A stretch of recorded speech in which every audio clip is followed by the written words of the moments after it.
All right, back again with another review for Mufasa, The Lion King. What a fantastic film this was. I really enjoyed it. I'm sorry, I had to admit I was not sold in this film. I mean, The Lion King live action remake was so great. Really impressed 5 years ago, 2019. $1.6 billion.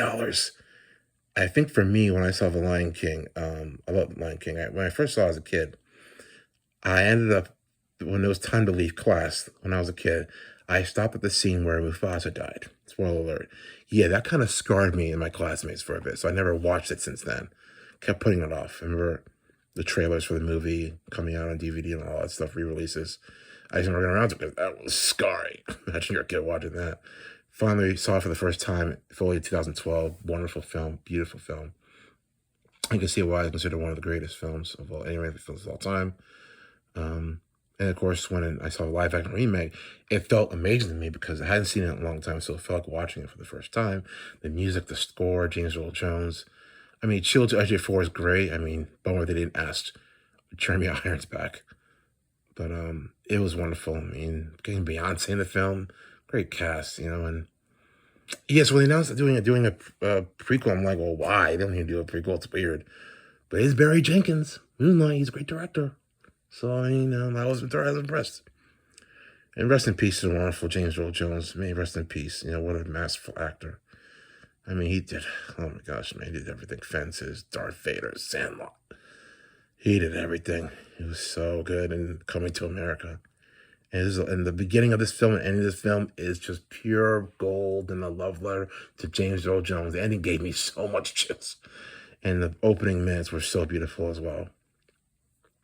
And this film, I was really impressed. It's basically a sequel because it takes place after the first film. We're seeing Simba living a good life with his wife Nala, and as Rafiki tells the story of how Mufasa came to be, And yeah, so basically, it's younger years of Mufasa, as Mufasa has a loving family, but there's an accident that separates him from his family. It's really sad, but he ends up meeting another family, Taka, who would become Scar. Kelvin Harrison did a really good job. And shout out to Aaron Pierre, who played young Mufasa. His interviews are so great. His voice is so commanding. He's going to be Green Lantern. So congratulations to him. And the chemistry is there. I mean, because Mufasa tries to prove his worth to his new family. Taka's excited about it, but, some people in Taka's family are not too thrilled about him being there. He proves his worth. And, yeah. And they have to go on this crazy adventure together to save the family. Taka's family and Mufasa family from the White Lion Clan, played by Mads Mikkelsen, who's just, come on. Mads Mikkelsen, I mean, James Bond villain. He played a Star Wars hero, and he was a Marvel villain. So this Mads Mikkelsen's great. He's just fantastic. Yeah, Timon and Pumbaa are back. They're wonderful. Bill Eichner, Seth Rogen. It's just great film, and great movie. And also the chemistry really works. Just the journey of these friends becoming enemies, and we slowly see that turn. Jealousy is a dangerous poison. It really is. But I was thoroughly impressed. I mean, the one thing that's kind of rough in terms of the live action singing, the songs are great, but in terms of the lip movements, it's not quite there yet. But you know what? It's still enjoyable. They did a really good job. And let's get Lin-Manuel Miranda his Oscar. He's so close to an EGOT. This guy is the hardest working person in Hollywood, one of many. Give him his Oscar. Just give it to him. Give him his Oscar, man. So I hope he gets it. But I was thoroughly surprised. It's an enjoyable movie. Box office is doing okay. It's kind of a struggle there because, there's so many films coming out.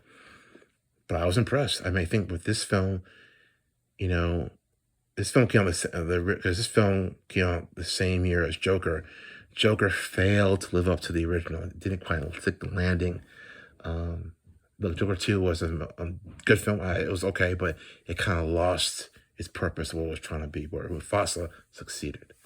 So I highly recommend it. So yeah, highly recommend. Thanks for watching.